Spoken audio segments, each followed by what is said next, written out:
over here on our right-hand side. Bill Rabinowitz, Columbus Dispatch. For Ryan, but also the players, ever since Denzel Burke said in March, natty or bust, and you guys embraced that, the pressure on you guys has been immense, especially after the Michigan loss. How did you handle that, get through it? Did that galvanize you? And Ryan, what does it mean to win a national championship? And if I could ask you, why'd you make the play call, the call for Jeremiah on the last one?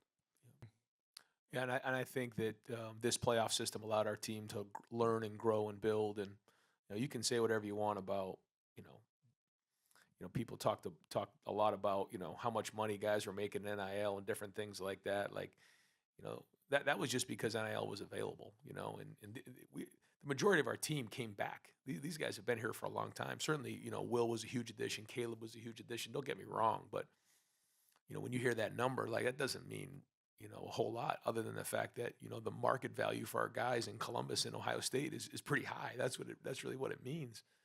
And so when that got tagged on us early, yeah, there was a lot of pressure put on our players, and but that's nothing new at Ohio State.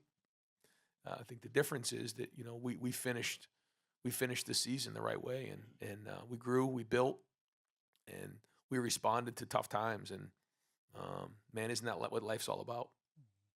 And these guys learned a bunch of life lessons, but they're going to go down in Ohio State history as some of one of the greatest teams to ever play at Ohio State. After all the things that have been said throughout the year, these guys are going to be cemented as one of the best stories in Ohio State history and one of the best football teams ever. Only 9 teams have ever done it, and 3 in the over 50 years. These guys right here.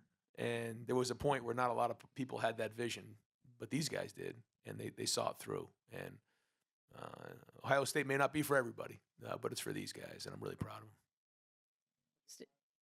Okay. Jeremiah play? Yeah. I wanted to call it sooner, but the guys were talking to me about running the clock down, which I was good with because it was the right thing to do. I think there was a point there where we mismanaged it a little bit and we snapped it a little bit too soon. That was on me. No, it wasn't. We could have communicated it better to Will. We should have snapped that at like 2 seconds, but we did not communicate that well to Will coming out of the huddle. So that's on us. That's on the coaches.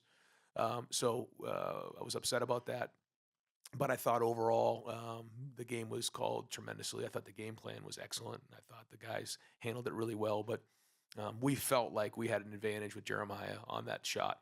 And, we talked about it all week. We really hadn't thrown one all game. And it was like, you know what, game on a line, let's go. Let's just be aggressive. And I just thought to myself, you only won national championship. You only get one opportunity, a year to do this. Let's just lay it on the line and put it out there and be aggressive.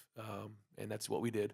And I walked into the defensive guys and I talked to the offensive guys that we were going to continue to be aggressive throughout the game. And I told the team that leading up to the game, and I had to make sure I followed through with that.